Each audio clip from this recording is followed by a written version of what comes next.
Greetings, beautiful people. This is SB Favor Thinking Podcast, and my name is SB Favor. How are you doing today? It is Saturday, February 13th, 2021. It is Valentine's Day weekend, and we still have to be safe. And if you are out there traveling about, make sure you are wearing your mask and using your hand sanitizer and keeping that social distance. We still have to do our part to be safe in this pandemic. And we got to make sure that we love on our family members. It's Love Weekend, y'all. So make sure you are loving on that special one. And I know a lot of people are contemplating on buying gifts and all that stuff, but guess what? Valentine's Day is just one day. So make sure you love on that person that you love and your family members and friends 365 days a year, not just one day. Because Love Day should be every day, not just on Valentine's Day. Well, I would like to encourage you also to give to your charity of choice. I suggest that you give to Feed America because Feeding America provides food to families across the nation. So if you would like to give to a charity, give to that charity of your choice. But I suggest that you give to Feeding America, and you can give at feedamerica.org. Once again, if you would like to give to the charity Feed America, you can give at feedamerica.org. I have a special guest here today. His name is Robbie Kramer. He is a dating expert. He specializes in helping men to have better relationships with social skills and dating skills and all of that good stuff. So we're going to talk about love and confidence. We have to be confident to love and allow ourselves to be a little vulnerable because sometimes some of us are not. So we're going to talk about that today. And hey, Robbie, how are you today? Good, SB. It's great to be here. How about you? I'm really well. Thank you so much for taking time to chat with me today. I just wanted to talk about love with confidence because sometimes people they go through different situations in their life and they're afraid to start love all over again. So you help men with all different types of relationship skills, and so I just wanted to ask you, how did you get started? What inspired you to start the whole dating coaching thing?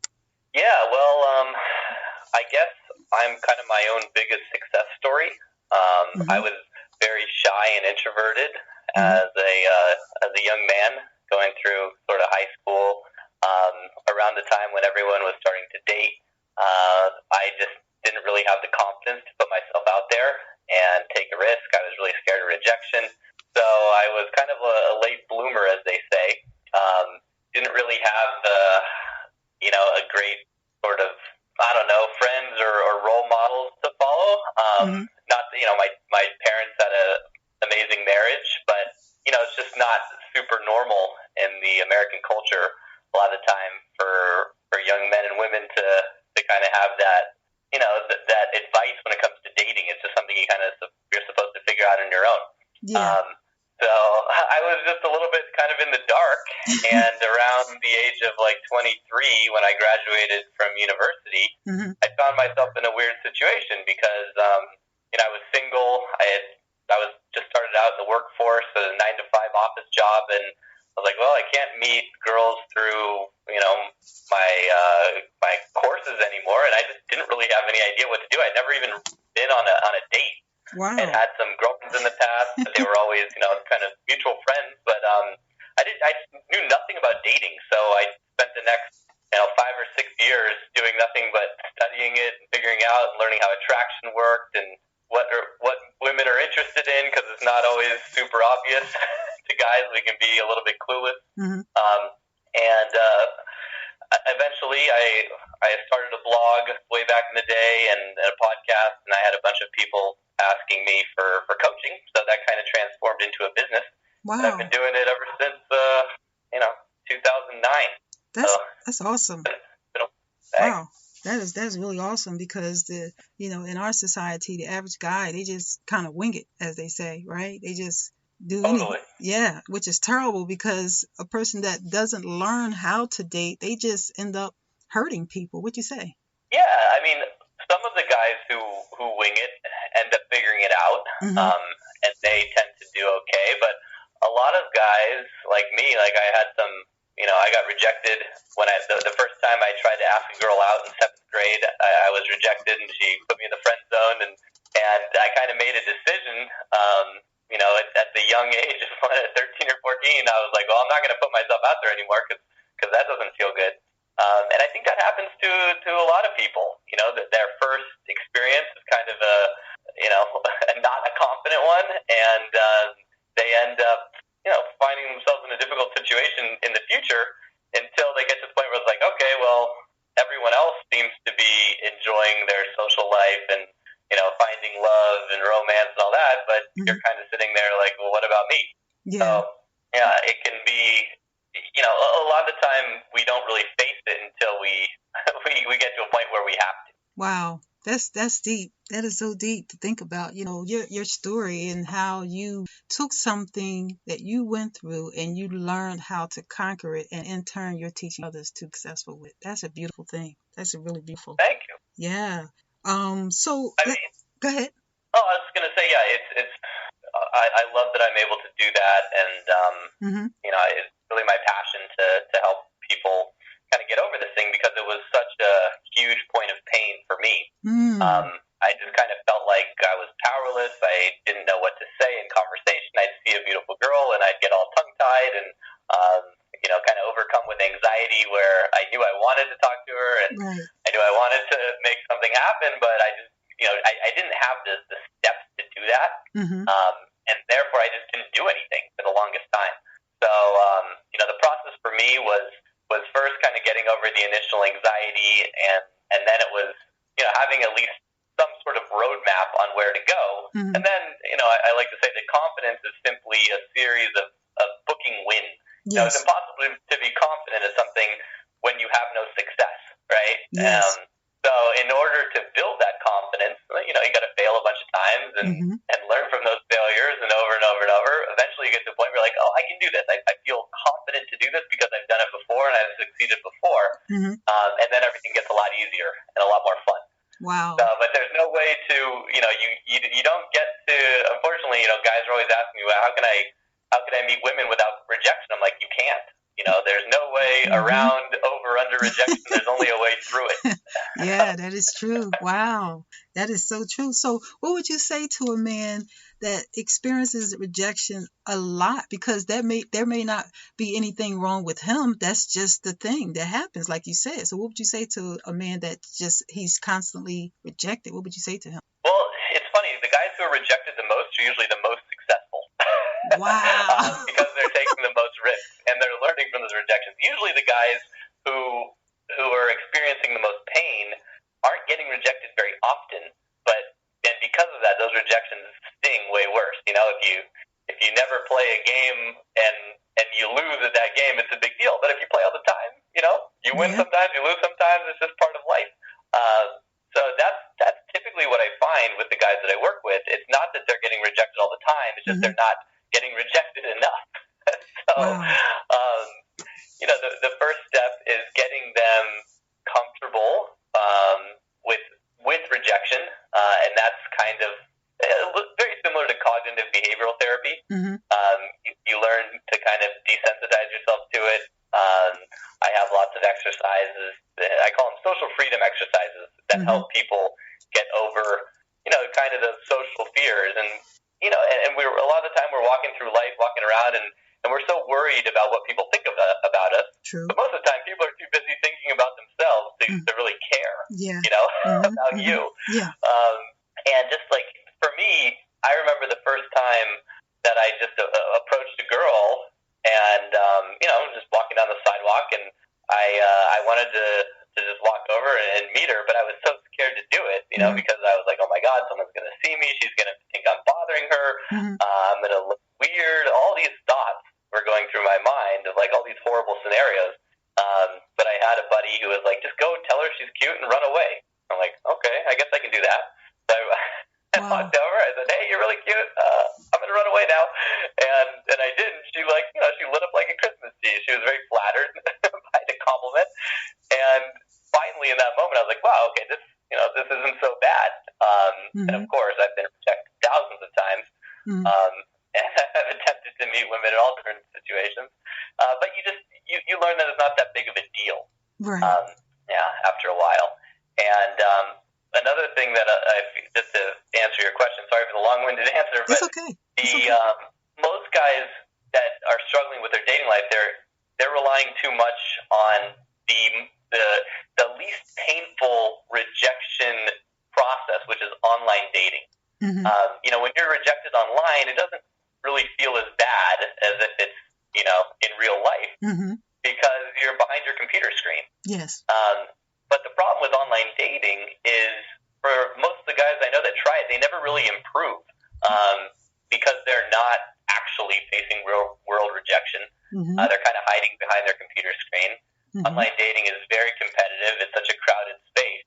And that's what most people are doing, especially now during the pandemic. Like, everyone's using online dating, but the huge majority of guys are really, really struggling with it. So I'm all about helping people, actually get out there in the real world and make a difference for them in their dating life. Wow, that is so interesting.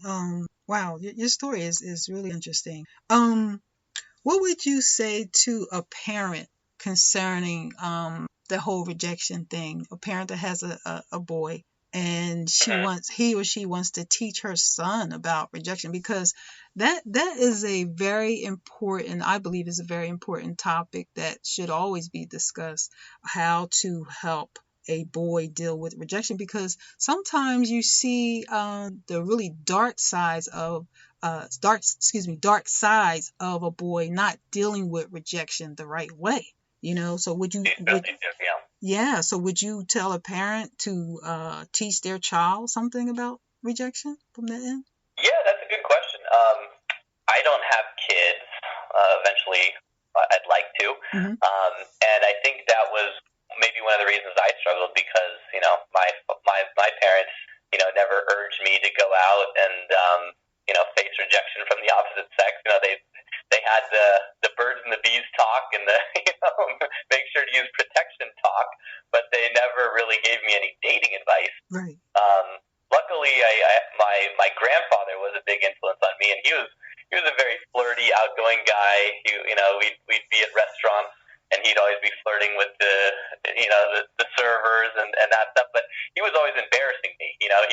A cute server would come to the table, and I was like 12 or 13 years old, and he's like, "Hey, my grandson's got the hotsies for you," and I'm just sitting there blushing and feeling like an idiot.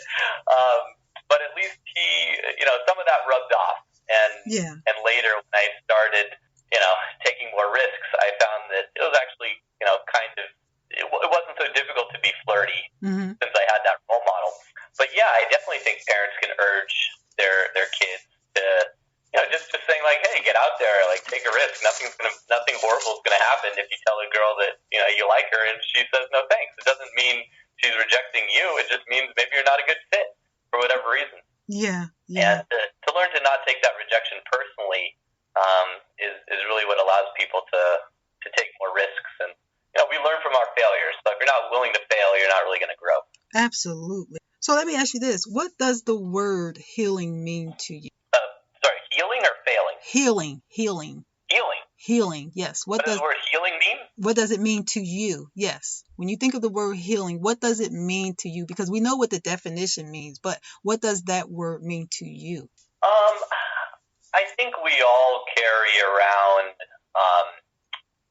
some version of trauma or insecurities or things that bother us more that other people probably don't realize.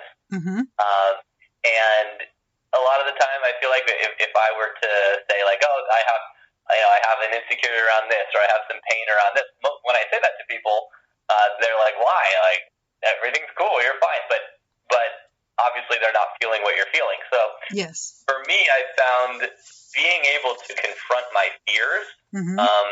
I would say that's the kind of how I see healing. Yes. Because it's really our fears in life that kind of dictate what sort of life we live.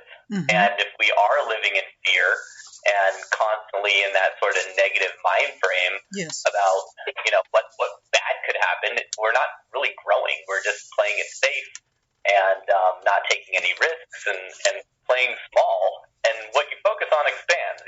Absolutely. So if you're worried about if you're in fear all the time, you're probably just going to get more and more fear. Yes. So I feel like healing is a way to kind of step out of fear and into possibility. Yes. Yes, I would say. Yes. Good question. Absolutely. To love with confidence requires a different thought pattern. And so everything you just said, I totally agree with it 100%, because we have to be confident, and we also have to have courage to just step out, because sometimes fear can be in a way just in your emotions, but sometimes you got to go forward even if you feel that way. You have to just step out, and you have to be courageous to do something different. And like you said, have a different thought pattern, because as I always say on this podcast, you got to focus on what is good. If you focus on what is good, then you can project something good to happen. I always say that, and I use that for my... Yes, I use that for myself every single day. So I try to keep my mind on the things that are good. So let me ask you this. So you used what you went through to build a business and to help others. And so along the way, after you started your business, in the process of helping others, was there anything else about yourself that was revealed that you could share with the public that you had to change to help others as well? Yeah, I never stop learning and growing. I'm, as much as a student as I am, a teacher. And when I started my business, compared to where I am now, I really had no business starting a business. But I got some really good advice from a mentor. He's like, you don't have to be the world's best dating coach or dating guru or expert. You just have to be a step ahead of the people you coach. Right. And not only that, wow. but you're probably the most powerful coach because you're the most relevant. And I really noticed throughout the years, and I've been doing this for a long time, that the type of client I've attracted has basically been a guy who's like one step behind me the whole way. So it's been nice to see that over the years I've been attracting a much more advanced and higher level type of people as I've seen myself grow. And every step of the way I've had my own fears and demons and insecurities to overcome. At first, it was just kind of all about getting over rejection, putting myself out there. And then I struggled with my weight. And when I first kind of got into all of the dating stuff and all the advice out there at the time wasn't very good. Not like it is now. Everything was really focused on sort of like tactics and techniques to meet people, but it wasn't really addressing, the core problem of, well, are you attractive to begin with, right? Or are there things about you that are unattractive, and what are those things and how to transform them? So one thing for me was, I didn't really have any clue when it came to fashion. Okay. I wasn't like horrible, but I also had no idea what was really good. And most guys, it's not like most guys don't really care that much about fashion. It's not something that we really tend to, want to spend time on. So learning the importance of fashion, which is really just about your appearance, made a big difference for me. And then, as I mentioned, one of my big insecurities was always around my weight. I was a little bit chubby growing up, and when I got rejected in 7th grade, that story I mentioned, the story I told myself was, oh, she didn't want to be my girlfriend because I'm fat. Oh, wow. She didn't say that. Yeah. No one said that. Right. No one even made fun of me, but that was the story I made up. And I took that story, I've taken that story with me throughout my entire life. Like whenever I've felt any sort of rejection, it weirdly trickles back to that. And I think we all have similar stories. Yeah. It could be about our weight. It could be about something looks-wise. It could be about our financial situation. And I think those stories are incredibly disempowering. And if you don't work on transforming that story, it's just going to continue to be like an Achilles heel. Right. So I got fed up with, feeling like a fatty and looking in the mirror and having it really like kill my confidence back in 2011. Right. And I was able finally, that was kind of one of my biggest triumphs. I was able to lose about 50 pounds over the course of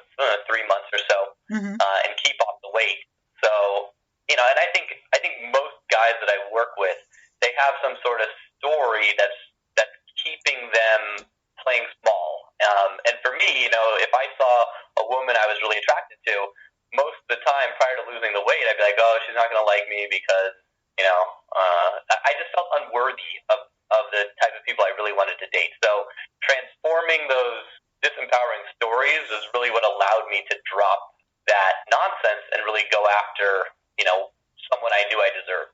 So in actuality, you were healed. That's what it sounds like to me. You took on a different mindset, and in return, you took what empowered you to empower others. Would you say that?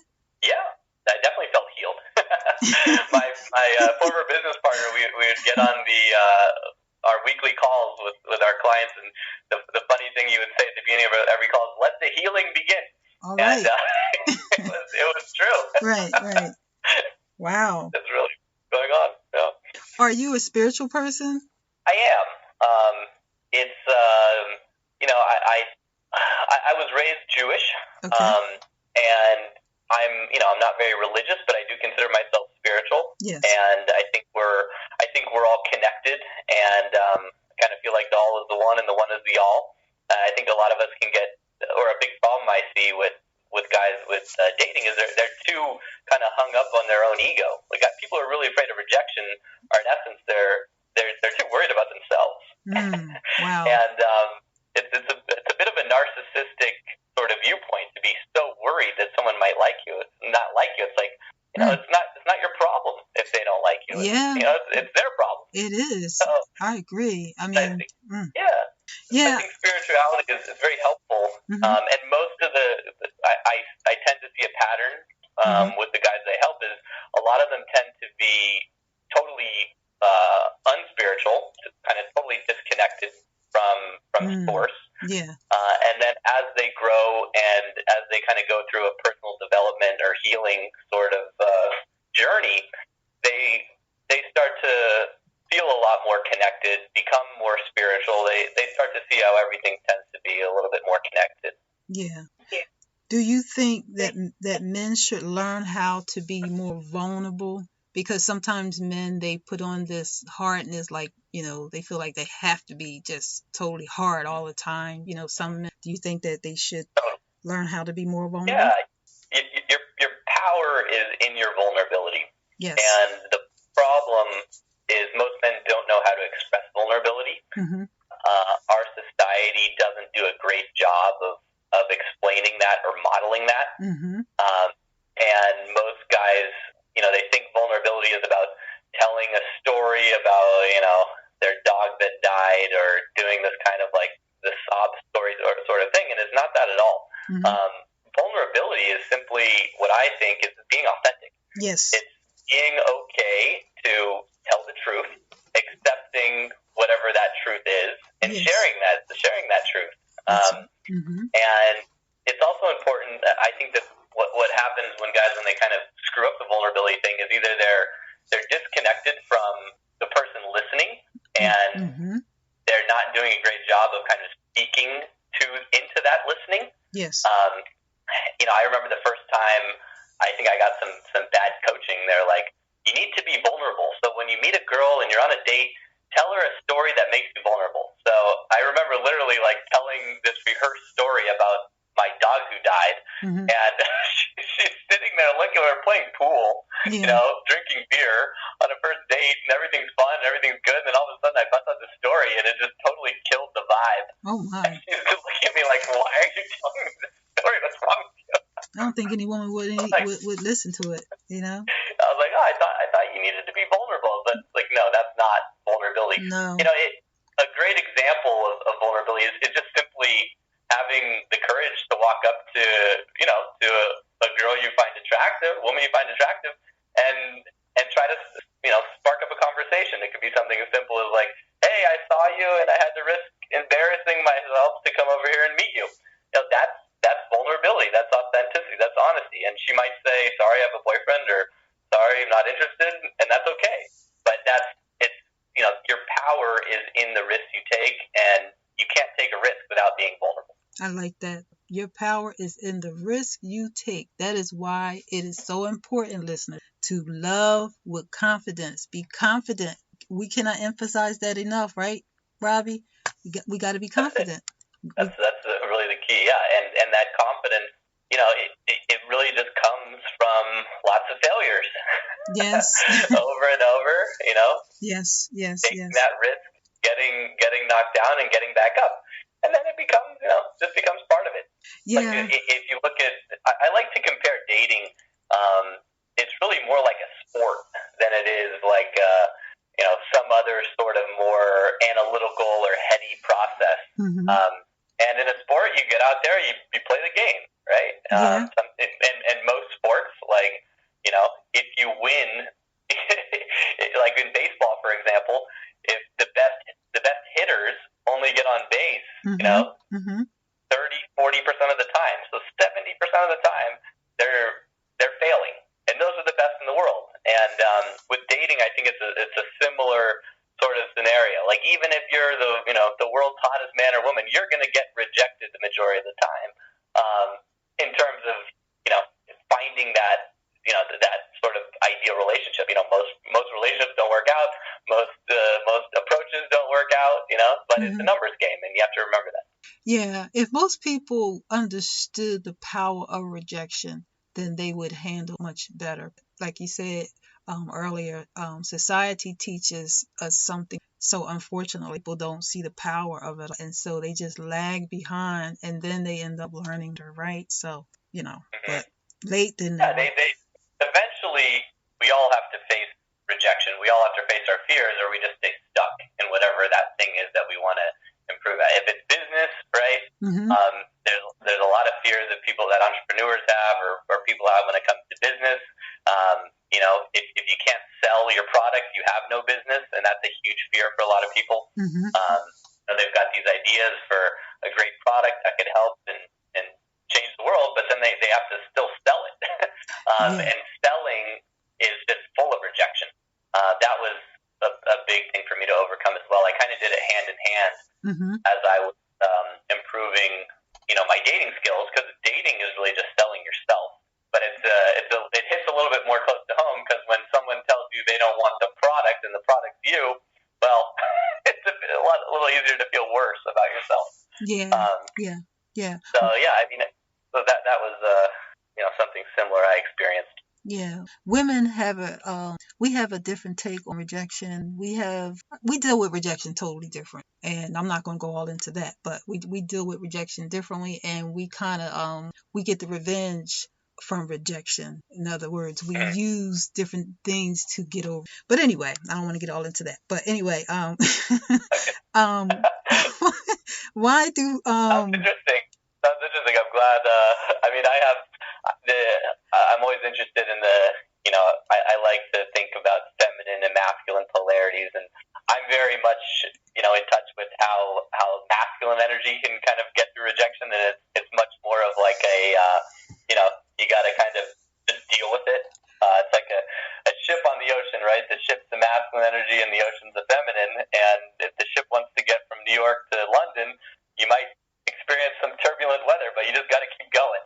So that's kind of my advice for men, but I understand that women can be a lot different. Yeah, I mean, we have different options, different things we can use to come back from rejection, But like I said, I don't want to get into that. But women, we just deal with it different. But I'm going to go on to the next question. Why do people wear character masks in relationships when they first meet one another? You know how you meet somebody and they just do all the right things, and they put on this mask, this character mask, and then 2 or 3 weeks or maybe a couple months later, you get to see who they really are. Why do you think people do that? They use character mask. That's what I call it, character mask. Yeah, that's a great way. Sometimes I refer to it as mirroring, and you got to watch out for people who are really good at mirroring, because those are typically, people that can have some sort of personality disorder. They can be really, really attractive and charismatic, but can totally ruin your dating experience. You can end up needing a lot of therapy.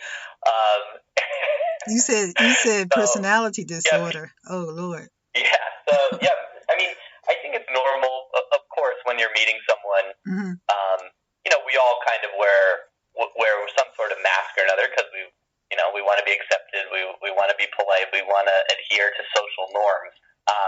But when you find that you feel like you have to be someone like totally that you're not, I think that's when we get into trouble. Mm-hmm. And I see that a lot with a lot of the clients I work with. They've been told by whatever bad advice they've seen on the internet. Oh, you need to be like this. You need to be more alpha. You need to be more confident and aggressive and this and that and the other. And it's obviously fake.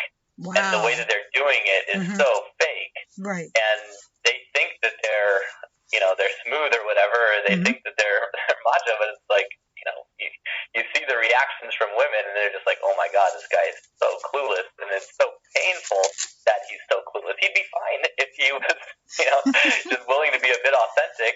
Yes. But so when you try to avoid rejection by acting, you're getting further and further away from the actual destination you're trying to achieve. And when we're able to, and going back to be authentic, when we're able to just be like, yeah, this is who I am. If you don't like it, that's cool. No big deal. That's when you're the most attractive. When you don't care so much, and when you realize that some people are going to like you, yes, aren't, and that's okay. But when we try to put on that mask and get everyone to like us and accept us, that's when we end up start acting a fool. Yeah. I agree. Sometimes doing this podcast, I trip over my words a little bit, and I say, you know what? So what? I'm still me. Totally. When I have a podcast as well, and I used to kind of edit everything. And anytime I had an or an or a word slippage, I'd go through and I'd edit it out. And I was spending so much time editing. I was like, I'm just going to leave this stuff in there. And I've gotten feedback from listeners. They're like, I love how you just keep the all the silly stuff that you mess up on in there. And people like the authenticity. We have to be who we are, because I think being who you are, your authentic self, that's another part of confidence, right? So good, bad, or indifferent, we embrace everything about ourselves. And so love with confidence, it rolls right into being who you are. So that is just very important. So let me ask you this. Do you ever teach the morality side of dating when it comes to your clients or different people that you come in contact with? Do you ever teach the morality side? Yeah, I think that's very important. I'm a big believer in honesty above all else. If you don't have your word in life, what do you really have? That's right. You have nothing. Integrity is everything. Yes, it is. I learned way back in the day from a personal growth seminar, they said integrity is like a bicycle wheel. And the spokes are your level of integrity. And if you have enough of those spokes out because you haven't been someone of your word, eventually that wheel is going to collapse. And your life, as a metaphor, is going to become unworkable. Right? Yes. And that's what I see with people who are really struggling, is they're just out of integrity all over the place. They've got unbroken promises with themselves, with most of the people. They're all talk and no action. And it's a very sort of healing and transformative process to get back into integrity. Yes. And that can be a process of maybe you're the type to overpromise and then you're not able to deliver on those promises, or you're afraid to tell the truth because you think you're doing, you're being bad, or you're doing this, you're doing that. One of the things that comes up with a lot of my clients is, I've got younger guys who want to be casual, and they want to, they don't necessarily want a relationship, but they want to have casual sex, or they want to be out there and enjoy their single life. And I said, listen, there's lots of women who want the same thing, and you'll find those women if you're honest about it, rather than trying to, pretend that you're like Mr. Good guy who wants to be in a relationship. If you do that, you'll hurt a lot of people along the way, and you'll feel terrible about it. They'll feel terrible about it when there's so many people that want exactly what you want. There's a lot of people who want a committed monogamous relationship, and there's a lot of people that want something else. And the more honest you are about who you are and what you want, and you're okay with the people that don't want that, telling you they're not interested, I think you're going to create a lot of win-win scenarios. And that's the one I tend to see in dating the most is, of course, you like someone in the beginning, you might want a certain sort of relationship, and you realize that that person might not want that, and they want something else, and then you just say, oh, okay, I'll do that for you. Usually those relationships don't work out because eventually that person kind of goes back to what they really wanted, and then you have all this, pain, and it could be cheating, or it could be, all sorts of ways that relationships break down. Yeah. Why do you think that some men have, well, I'm going to say men and women, have communication problems? They struggle to communicate or express themselves. Yeah, that's a huge problem. There's some really good communication courses out there that really kind of changed the way I thought about communication in general. Some of us tend to under-communicate, some of us over-communicate. Some of us are really bad at linking our emotions with, or actually understanding what we're feeling. Right. That's something that I always struggle with. Like, a lot of the time I'll be upset or angry or something, and I won't exactly know why. Right. And when asked why, usually what will come out first is something completely in the wrong direction, Yes. And I think that leads to a lot of fighting and a lot of miscommunication. Yes. A lot of the time we don't, especially for guys, and introverted guys, we won't say anything until we kind of reach a breaking point. And then it all comes out in like a fury, and it comes out wrong, and it starts a fight, or it starts a conflict. And at the end, you're like, I didn't really mean to do any of that. I didn't even know what was going on. So, and that's a pretty common thing for guys, because guys tend to be a little bit more detached from their emotions, a little bit more sort of left-brained or logical. And when you don't know what you're feeling, it's really hard to communicate. Yeah, that is so true. That's why it's so important to just journal. I usually tell my listeners to journal. When you journal, you can sort out your feelings, and once you go back and read it, identify the areas that you need to change, or taking some information to learn something. So yeah, I'm a big fan of journaling too. Yeah, I've been doing it every day for the past couple of years when I first heard about it. Yes. Also, meditation, just taking some time alone, Yes. I practice mindfulness meditation, which is essentially trying to just focus on your breath, and noticing when thoughts come into your mind. Everyone sucks at it when they first start, and you just realize like how many ridiculous thoughts come to your mind. But then you end up thinking like, oh, okay, why was I feeling like this? It's a very healing process, and it can help you get more in touch with your emotions, in my experience. Yes, absolutely. So let me ask you this. What would you say to that person that's listening right now? What would you say to them if you wanted to inspire them to love with confidence? Date or love with confidence? What would you say to the person? I would say to first, look at your life and ask yourself, where am I playing small? What is the most important thing that I need to transform to love myself more, accept myself more? And when we love ourselves, it's really easy to love others. It's a little bit of a kind of cliche, like, oh, love yourself more. But it's true. And if you think of yourself as a loser and you don't like yourself, it's typically because there's certain things you haven't accomplished, or you have some sort of results that you don't like.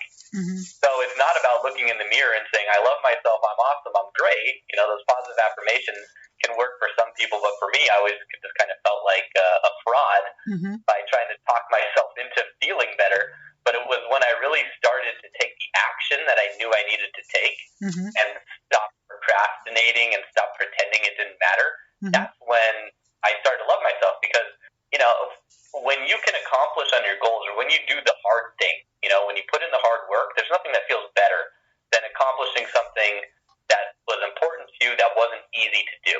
And most of the people that I know that are in really good relationships and have a ton of self-confidence is because they've simply done that. They've done a ton of hard work, and and it's a lot of the time, the people that are struggling, you look at their lifestyle, or you look at what they're doing, and they're just playing small, and they're not putting in that work.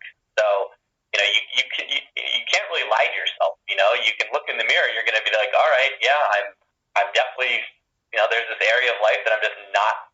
I'm sweeping under the rug. I'm not doing what I need to do to take care of it, and that nothing's really going to change until you're willing to put some effort into that. At least when it comes to dating, because I think dating, you kind of, you're walking around and you kind of have a giant sign on your chest, and that sign is like how you're feeling inside about yourself. Yes. And people who are really receptive can see that pretty easily. So you can't really fool anyone, right? And if you are fooling someone, you're usually like attracts like, So if you're walking around feeling broken, feeling like a loser, you might meet someone, but they're probably feeling like that too. And you guys are going to link up like two puzzle pieces and fill the gaps, and it's going to feel like love at first. Jesus. But then you're going to have a relationship with two people who don't like each other. Oh, my. Eventually, you're going to end up in that relationship is going to deteriorate. And if you don't like yourself, it's pretty hard to like, to accept love from someone else. Yes. And I can't tell you how many relationships like that I was in, and they all failed, of course. Yeah. But when I transformed, that sort of self-love by doing the hard work and working on the areas that I knew I needed to fix or transform, that's when I was able to, really meet someone amazing. And I've been in a very loving and cool relationship for the past 6 months. So, like I said, I'm always a student. Yes. And, prior to that, I was, doing more of the single bachelor sort of thing.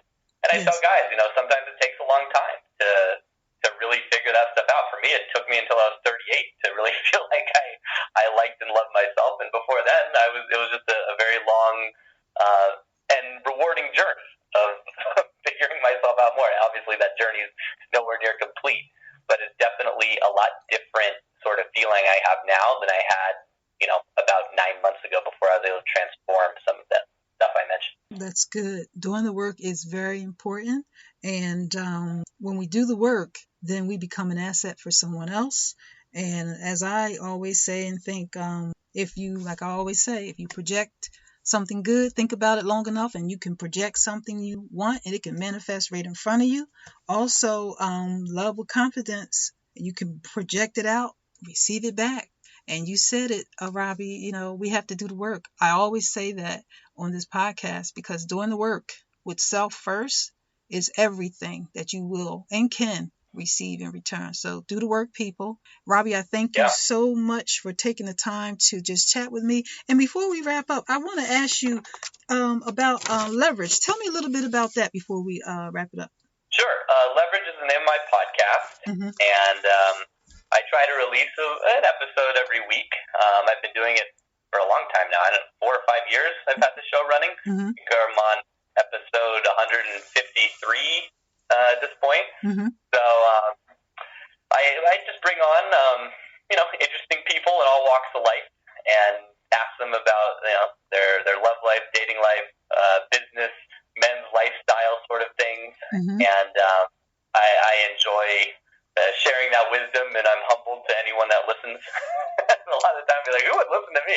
And then I get people, sending me messages on Instagram like, wow, I've been listening to your show for years, and I love it. And that kind of makes it worthwhile to me, and like, wow, people are getting some value from this. So, I've really enjoyed podcasting and getting content out there for people that can use it. Well, that's what it's all about, helping someone, because everything that we go through and everything that happens in our life, we can turn it into something that's good and something that empower others. So on that note, Robbie, I thank you again for taking the time to chat with me, and I hope that I can have you back again soon. And listeners, yeah, it's been great. Thanks so much, SB, for taking the time. Yeah, and listeners, make sure that you check out his podcast, Leverage. And I thank you, listeners, for taking the time to tune into SB Favor Thinking Podcast. If you need to reach me, you can reach me at sbfavor@yahoo.com via email. You can also find me on Facebook, Twitter, and Instagram at SB Favor. I also have a YouTube channel at SB Favor. Please click like, leave me some feedback. Don't leave me anything negative because I will ignore you. Please click the bell And you will receive a notification each time there is a new episode of SB Favorite Thinking Podcast. Listeners, I want to continue to be a blessing to you because you have been a blessing to me. Thank you for listening and have a good day.